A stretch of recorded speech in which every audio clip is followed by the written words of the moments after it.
De când mă știu, Irakul mi-a fost prezentat ca un imens deșert devastat de război și terorism. Un loc pe care îl cunoșteam doar din știri, filme de război și jocuri video, unde distrugerea părea să fie singura constantă. An la rând, aceste imagini au modelat și au distorsionat perspectiva unei întregi generații asupra unei regiuni și a unei religii întregi, atât de mult încât pericolul a devenit automat aproape un reflex. Astăzi, în ciuda timpului care a trecut, Irakul este încă privit ca un loc de evitat. Avertismentele de călătorie spun asta clar. Dar dacă realitatea nu mai arată la fel, dacă lucrurile chiar s-au schimbat. În această serie voi merge împotriva sfaturilor, a temerilor și a etichetei de nebun primite de la cei din jur, împotriva avertismentelor Ministerului de Externe și mă voi aventura adânc în Irak pentru a descoperi cum este cu adevărat în 2025. Ce voi găsi acolo? A avut presa dreptate sau realitatea este cu totul alta? Pe 19 mai 2003, președintele Bush anunțase începutul operațiunilor militare în Irak. Scopul oficial era cel de a răsturna regimul dictatorial al lui Saddam Hussein și de a reorganiza un Orient Mijlociu deja extrem de tensionat. 22 de ani mai târziu am decis să vin personal în Irak ca să văd cu ochii mei cum arată această țară după război și dacă este chiar așa de periculoasă precum ne spun oamenii, dar și guvernele care ne atenționează zi de zi să nu mergem în Irak. Dar mai mult decât atât, aș dori să cunosc perspectiva oamenilor de aici asupra războiului și unde anume își găsesc ei speranța și fericirea în ziua de astăzi. My fellow citizens, at this hour, American and coalition forces are in the early stages of military operations to disarm Iraq, to free its people, and to defend the world from grave danger. On my orders, coalition forces have begun striking selected targets of military importance to undermine Saddam Hussein's ability to wage war. Mr. Bush, when are you going to apologize for the million Iraqis that are dead because you lied? You lied! You lied! You lied! Bun, deci aparent ca să mergi în Mosul e ca și cum ai merge în aeroport. Ai securitate, te controlează aici în buzunare, dar în fine. Hai să vedem, trebuie să luăm un shared taxi. Ar trebui să mă coste undeva la 10.000 de dinari. Vedem.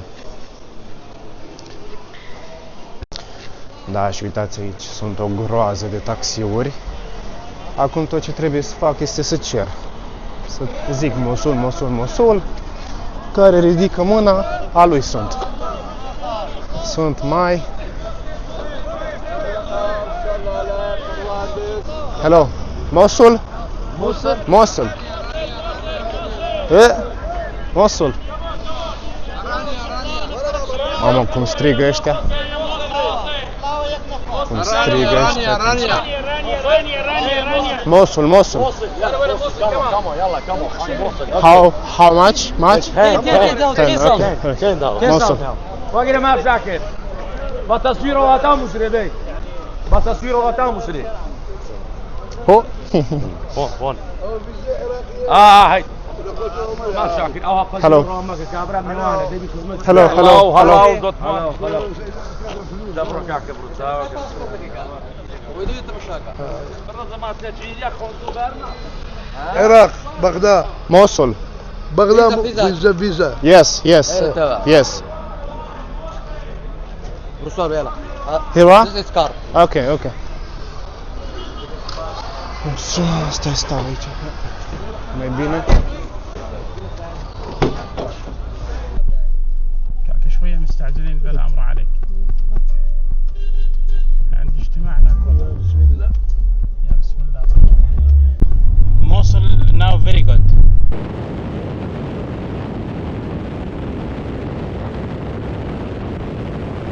This is just for South Iraq. Okay. He bring this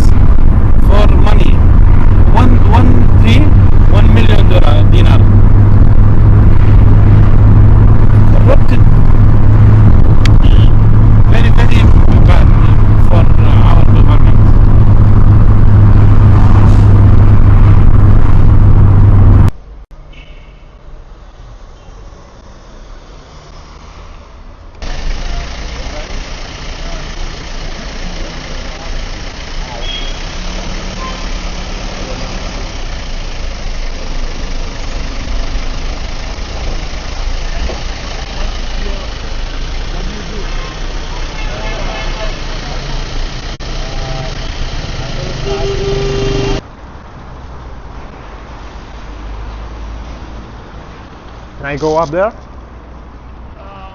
Actually, I didn't go. No? Let's go. I didn't go before. Let's see.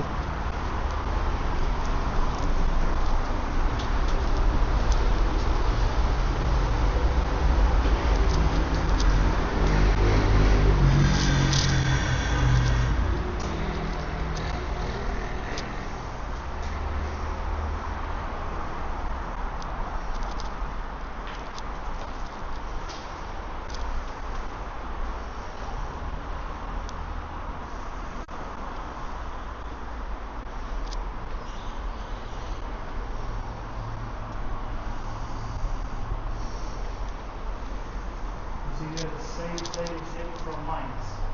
Save from mines. Save from mines. But not save from collapsing. Ok.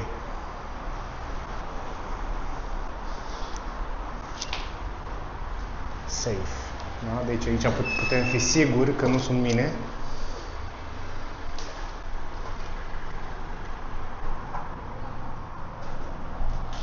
Ah, arată unde am fost noi. Am fost chiar acolo, am fost. Toate astea. Khan, you see here? It's Hans? Khan, it's mean like a combination of shops. Han. Mainly for the merchants. So it's like a bazaar or something? Yeah, but mainly for the merchants, they imported the stuff from outside of Iraq. Okay. They brought it here, Okay. and then they sell them. So here Okay. you see it's lots of shops inside this Khan. Yeah. So the big building is called Khan, and this one is called Khan al-Gumbik. Okay. And here you see lots of small shops for the merchants to sell their own stuff. Now it's converted to be only stores for the companies or stores. Okay. And also in every new year, they make a big Christmas tree in the center. Okay. And you see here, it's like the celebration of the new year. You see Santa Claus. It's a stage. So the stage is above, and here all of the people with chairs.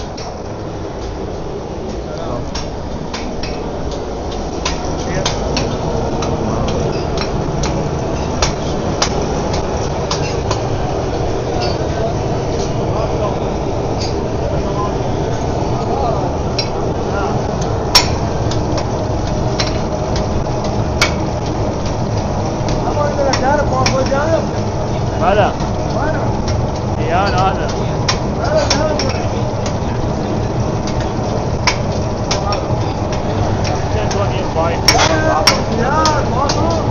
موجودين هذا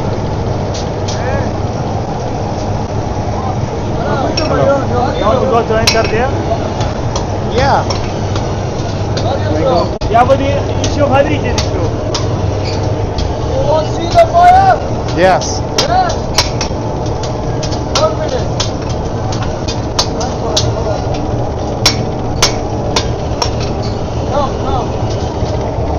Thank you.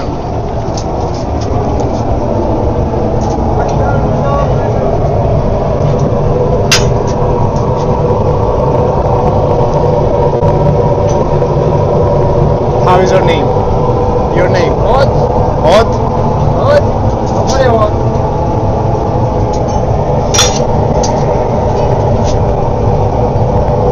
What's your name? Alex. Alex. From Romania. Romania. Romania. Nice to meet you. Hello, thank you. Welcome to Iraq. Thank you. How found the people in the Mosul? Perfect. Perfect. Food, Very perfect. good. People, Very perfect. Thank you. شكرا. شكرا.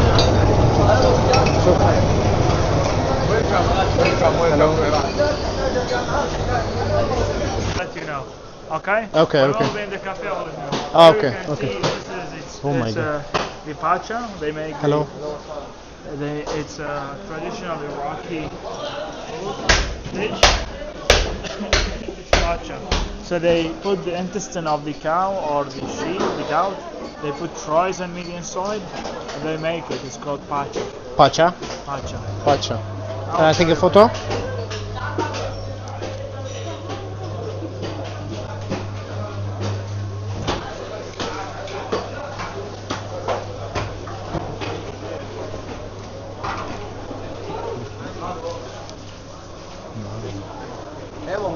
هذا ب5.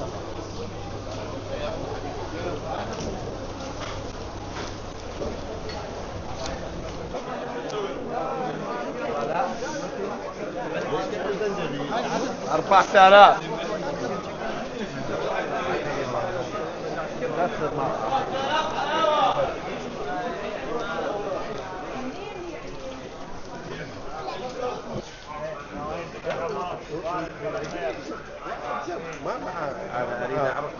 Hello.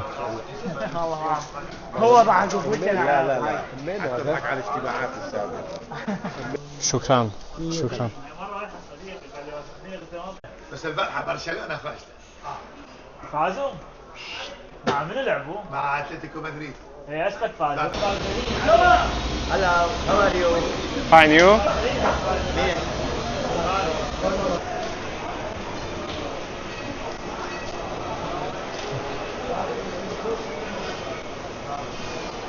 Deci uitați, totul aici e complet distrus de ISIS și totuși lumea și-a reînceput activitatea.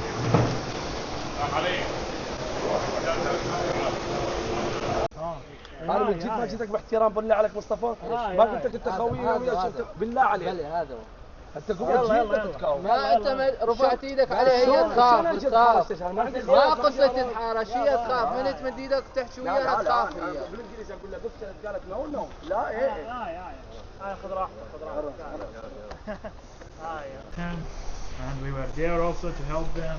Yeah.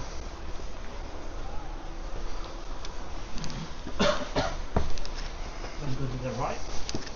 Right. Here. Okay. I'll just go and then follow my steps, okay? Okay. So here in this part, don't go by yourself until I will tell you about the safe places, okay? Oh, okay. Just follow me. So here, this is Al Maidan quarter, Al Maidan neighborhood, and we will talk more. And we'll go to a house there, and then we'll talk more about it.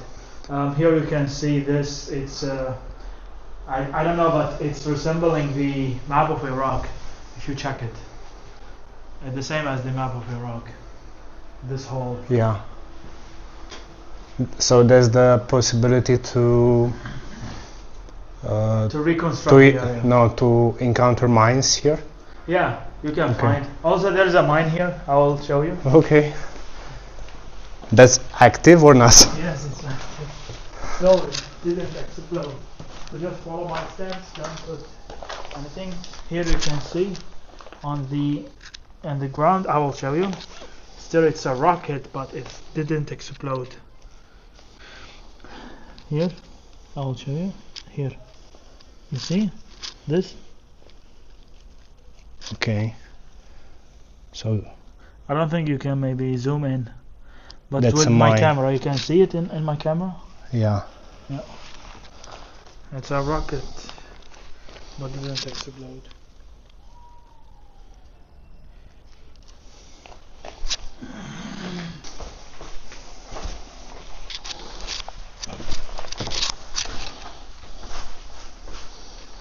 So here you see also the red flags near to the rocket.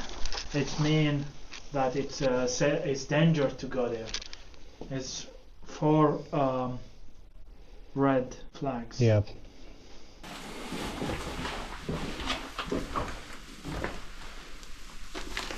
Here are also some of the bullets, but here also you can see some now. These are bullets by ISIS.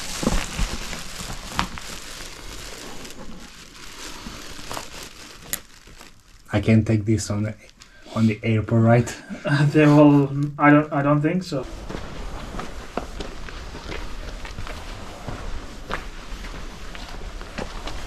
So you see here, it's a sign. It's called Tem. So this circle, and this is Tem in Arabic, which is mean done. So, and here it's the name of the one who like clear the thing here. What this resembling, it's during the era of ISIS, they tell the people to remove all of the satellites from their houses, because of you know that it's a kind of social media propaganda, or they didn't want the locals to see the news coming from the federal Iraq or from other part of the world. They only wanted their propaganda for the people to see or to hear their news. So they had only one radio station. It's called Al Bayan, and they have also several of channels. It's not channels, only like medias that they burn the videos on DVDs, and they gave all of the DVDs to the people in the mosques. But here, when they removed all of the satellites in the neighborhood, so like in this valley, in this road, they cleared all of the satellites from the houses. So they put TAM. TAM is mean done. It mean all of the houses here, they don't have satellites.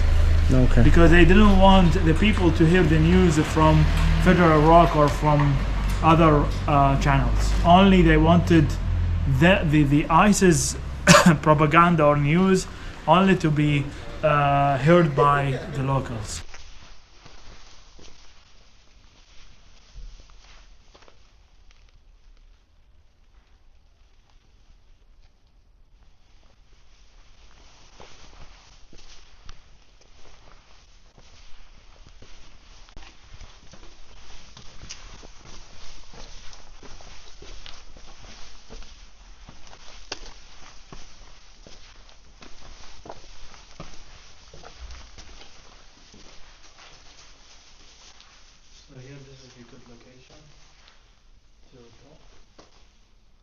My name is Mohammed Talal. How do you do for work? And I'm a local here in Mosul.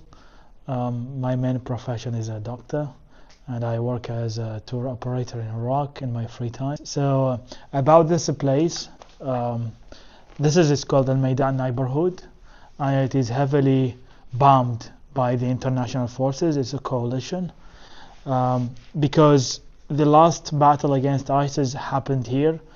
The ISIS took this area as a strategic place. Why? Because it's a very strategic place. If you go to the roof of each house, you can control the other coast. Because this neighborhood, it's it's a strategic place, and it's near to the river. So Tigris, you know that Mosul, it's contained left coast and right coast. We are now in the right coast of Mosul, in the old part, and Tigris in the middle. So this neighborhood is very close to the river, so you can control the other coast. So it's perfect place for the snipers. That's why they took this neighborhood to be the final battle here. Also because of the Iraqi forces, with the special forces and the international forces, they liberate. ISIS stayed in Mosul from 2014 until the end of 2017. So when they liberated the Mosul, they killed ISIS from all of like a circle, and then it was the last battle here. So that's why it's heavily bombed, because it's narrow roads as well. You can go to the narrow road to see the roads. It's very narrow, so the tanks, the cars cannot enter. So all it would be street fighting.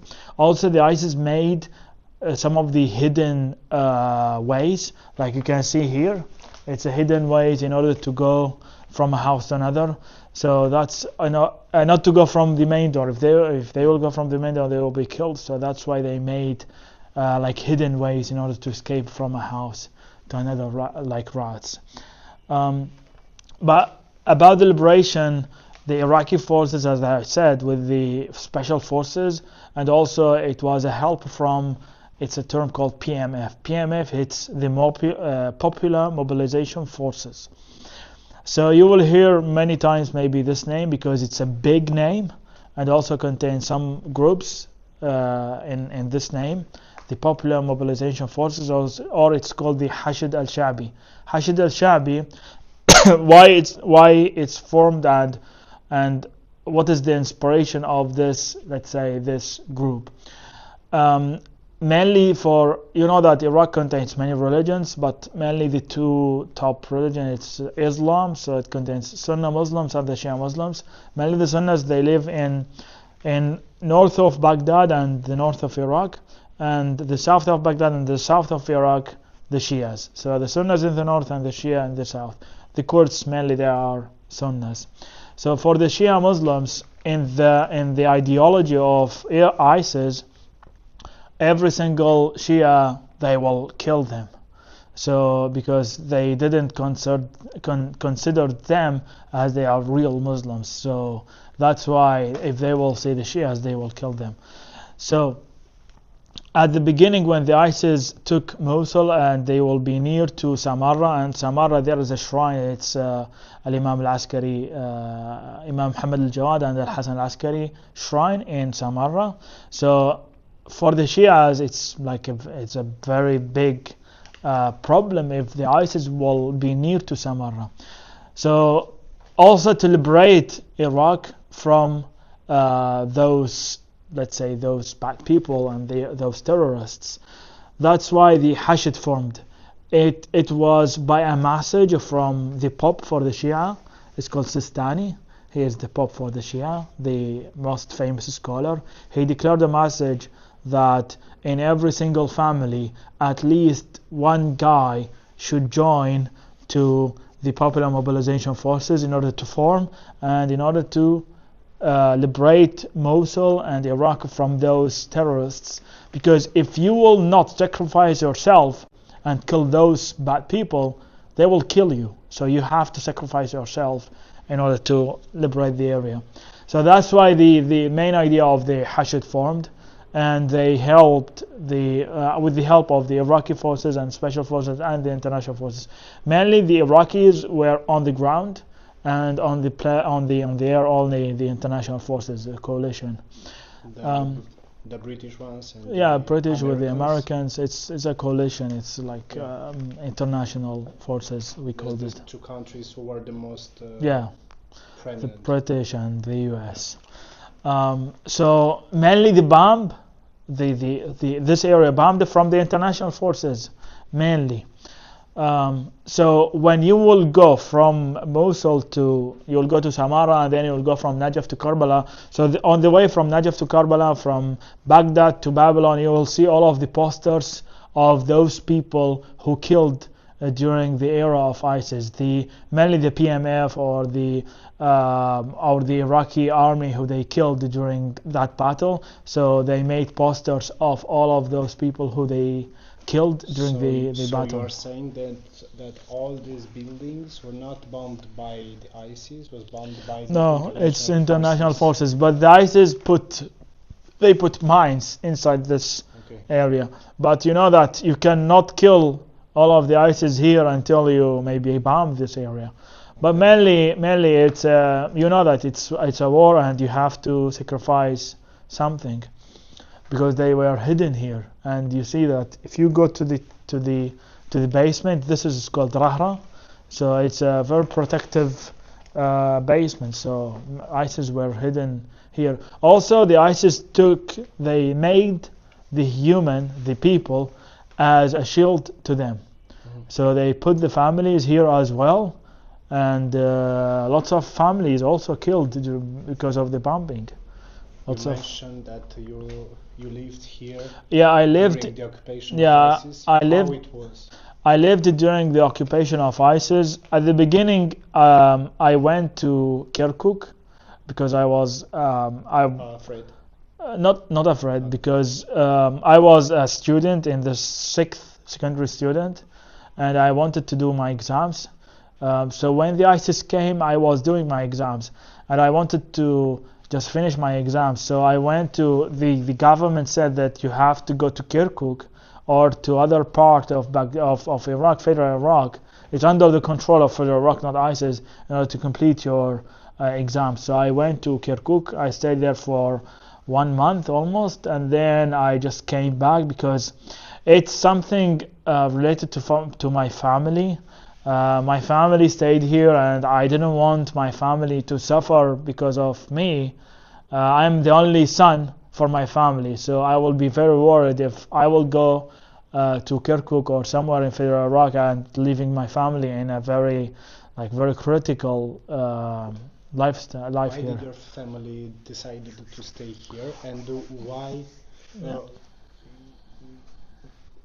you were not afraid of ISIS when Be- you returned? I'm not afraid in terms like of afraid. I mean, so my family, they stayed here because, so some of the people, they choose to stay here because they have, let's say, for example, for my family, we have lands here, and so Properties. properties. So if we will go, ISIS, they will take all of our properties, and we cannot, like, we will go by nothing, you know. And even if you sell them and you go, it will be very cheaper price, and it was very like bad decision. So my family, they said that we have to stay in Mosul, and we didn't know how long that they will stay. So if I will go outside of Mosul and leaving my family, it will be very hard, because the living situation, and during the era of ISIS, it was very, very hard. And also it was during the last 6 months, during the liberation, it was extremely hard to live, because you cannot go outside because of the bombing, and also because you cannot provide to you and your family the special, it's not the special needs, it's the basic needs like the electricity, water, food. So you have to manage everything, and I didn't want my family to suffer. What is the difference between Al-Qaeda and ISIS? Punem puțină pauză pentru a vă explica ce stătea la baza ideologiei ISIS. ISIS sau Daesh a avut o ideologie jihadistă. Pe scurt, o combinație de interpretare religioase ultra-rigidă plus foarte multă violență politică. Jihadismul violent însemna că ei vedeau violența armată ca principal mijloc de a-și impune viziunea, fără compromisuri politice. ISIS era cu totul anti-Occident, deci se opuneau total la valorile occidentale, democrației, drepturilor omului și secularismului. ISIS avea un mod extrem de a aplica Sharia, adică pedepse brutale, cum ar fi execuții publice, amputări, care erau folosite și ca metodă de control și propagandă. Haideți să continuăm. Yeah, so the propaganda of, let's say, the ideology is the same, but is different groups. Some of those people who they joined to Al-Qaeda, they joined to ISIS after the Al-Qaeda, like the president of Syria, he was in Al-Qaeda and then joined to ISIS after that. Bashar And then al-Assad? no, not Bashar, it's Ahmed al-Shara. Oh, okay. So most of the people who they were with ISIS, they were also with Al-Qaeda before. So there is no difference. They are both terrorists.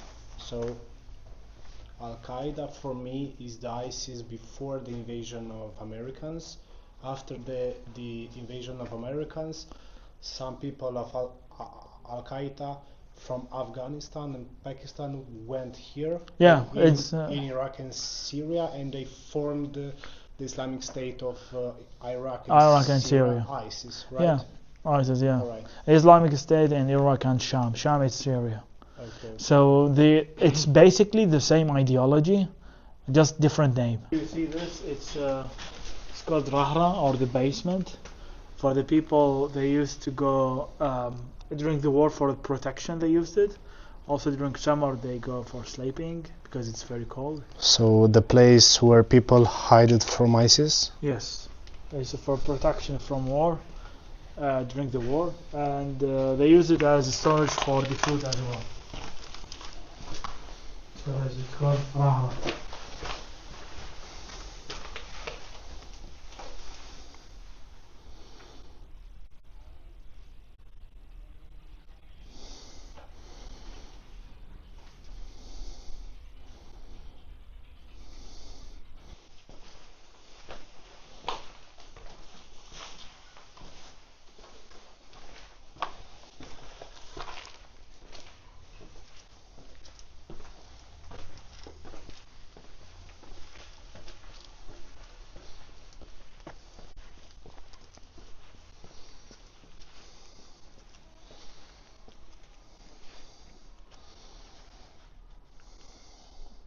the inspiration of the Qantara, this circular one, it came from before that.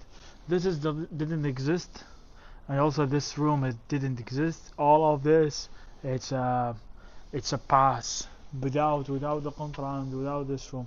But if this house have a big family, and this house on the right side and on the left side, they have a big family, and one of the son, he wanted to get married and to get his private room, and they didn't have a space for him. What they do, it's they make a Qantara, and they make the room, and then they make the Qantara in order just for the pathway.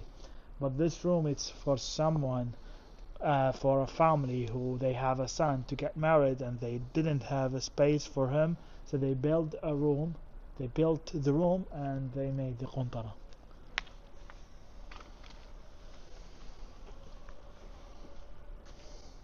It's funny.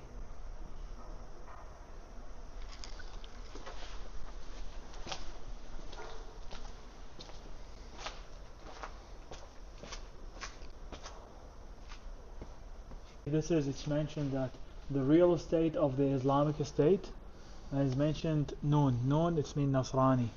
So this here, it's a stamp that made by ISIS to put it on the houses where they took all of these houses. So this house is related to Nasrani, is mean a Christian. So a Christian, he lived here, but they left the city, so they took all of the houses that related to the Christians. So they mentioned is known as mean Nasrani. Also they took the houses for the Shia Muslims, and they mentioned this Ra in Arabic, it's mean Rafidi, it's mean Shia Muslims, and Mim, it's mean Murtad, it's mean Sunni Muslim, but he left the city. So they took the houses of three groups. It's the Christians, the Sunni Muslims who left the city, and the Shia Muslims as well.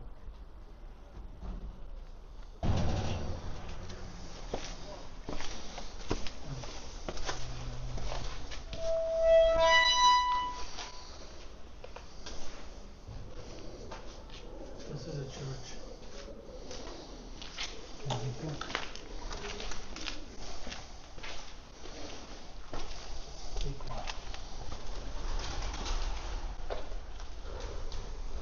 You can see there this crotch, so the writings there, the ISIS scratched it.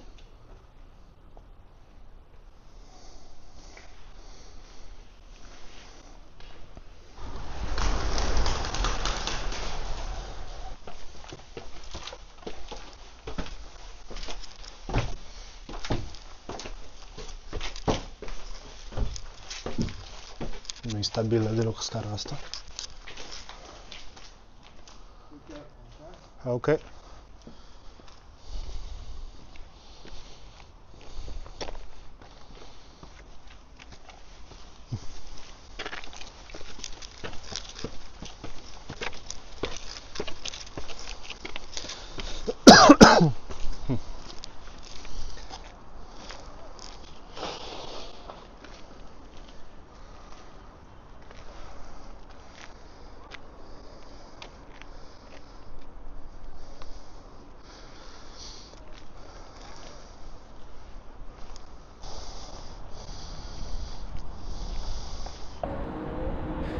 Mohammed, so tell me, where do you find happiness now?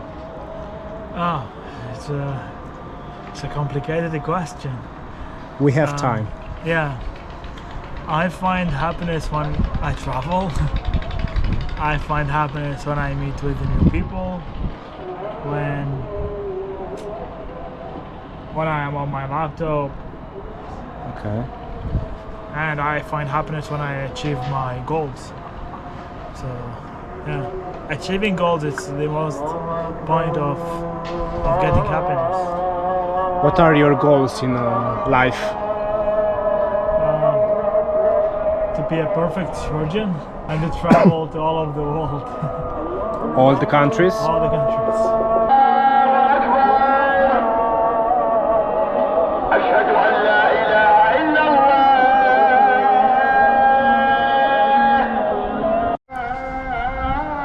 My question now is still the same. but in the past. How did you find happiness during the occupation of ISIS? So there's no happiness during that time because maybe you'll be killed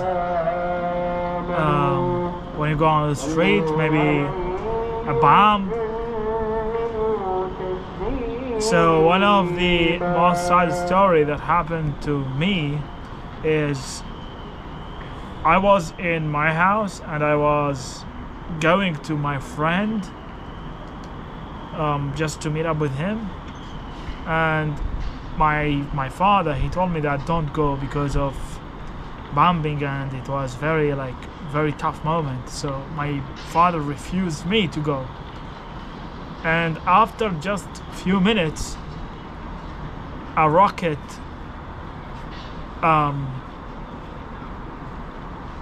near to my friend's house, a rocket just came down, and just a small, it's from the explosion of the rocket, a very small tiny piece of the rocket came to my friend, to the back of my friend, near to the vertical column and to the spinal cord, and hit the spinal cord.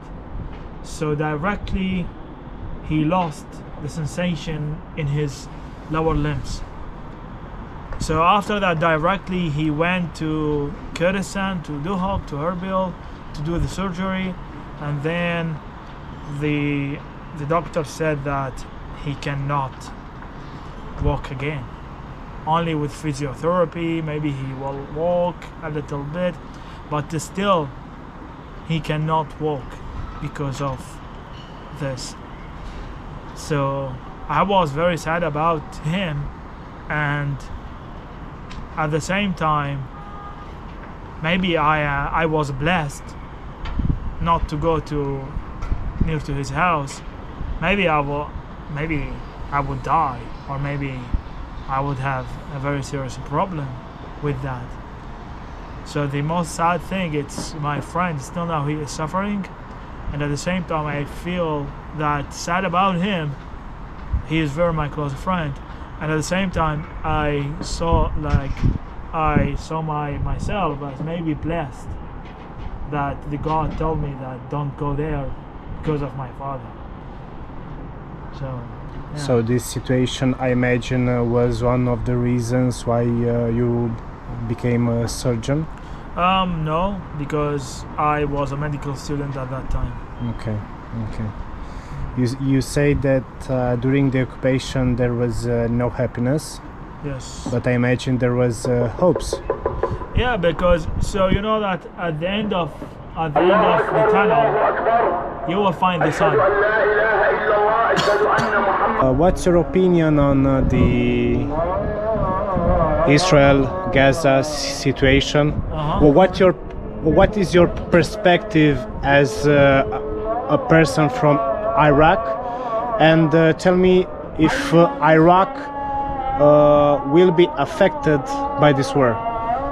Okay, so this topic is very big, and I can take like hours to talk with you about this topic.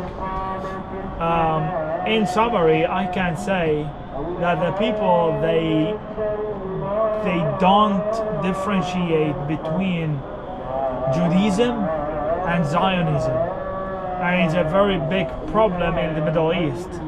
Even I don't like the term of Middle East, because Middle East to whom? So it's a colonial term. So, but just in order to know that about the Arab countries in the Gulf and including Iraq. So the people in the Arab world, they don't differentiate between the Zionism and Judaism. Judaism, it's a religion which is very, very, very similar to Islam. Lots of things, it's very similar to Islam, but the people, they don't differentiate between the two terms. The Zionism, which is, I can say it's a maybe it's a, I don't know, but it's, I can imagine, and I can say that Judaism is a religion, and Zionism it's a colonial term, and they kill lots of innocent people as well. And they bombed Gaza, and they did lots of things since like 75 years. Still now they are killing lots of Palestinians. But about the situation in Israel and bombing of Gaza, it's the same what happened here. I can't say that because lots of innocent people killed in Gaza, and here also the same. Lots of people killed in Mosul because of the bombing. But as I told you, that you have to sacrifice yourself in order to get rid of the dark era of the terrorists, who they are ISIS. They were ISIS. But at the same time, as I told you, that only this part which is heavily destroyed or heavily bombed, I can't tell that. But as I told you, that at the end of the tunnel we can find the sun, and it's a kind of similar to what happened to the people in Gaza. Lots of innocent people killed here because of the bombing. So I can say the same, and I can say that the Zionism and the Zionists are also terrorists in my perspective, because I don't think that even in Judaism it's killing innocent people, it's forbidden. Also in Islam it's the same. So even for the Zionists, if they believe in Judaism and if they believe in Torah and what the God tell them, it's don't kill innocent people. I can tell that most of the travelers, it's not like the first destination to come in their whole life to travel is Iraq. Most of the people that I met, at least they traveled to more than 10 countries. But most of the travelers, I can tell that 90% of the travelers who they came to Iraq, they traveled to more than 50 countries. So they are experienced travelers. They are not like new travelers. So they know how to travel, and they know how to go to the countries who they consider in the media that it's not safe. But when I met with lots of people who they are from the United States or from the UK, they said that Baghdad and all of Iraq, it's safer than London, it's safer than New York. I can tell you that I can leave my car there and open, and no one will steal it. No one will break the windows of my car and steal it. You can walk freely here. Nothing happened to you. And at the same time, if anything will happen to you, you can report to the police, and they will take everything seriously, and they will protect you. So even when I meet with the people, they said that it's safer than London. Salam. It's safer than London and safer than New York and safer than Buenos Aires and lots of cities in the world. Maybe you will kidnapped in Barcelona. Maybe you will be robbed in New York or London. Maybe someone will steal your phone in London.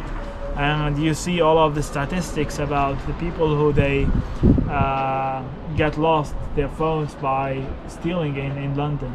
But here everything is safe, and all of the people that they came to Iraq, and this is the perspective of the people who they did tours with me, and at the same time on the media when they post about Iraq. You can search on YouTube and you can find lots of videos about YouTubers who they did Iraq by themselves or by tour guides or by Right. So everything now it's safe, but you know that you have to be like cautious, not to be like crazy, but you have also to respect the religions. You have to respect the customs of the people, and that's all.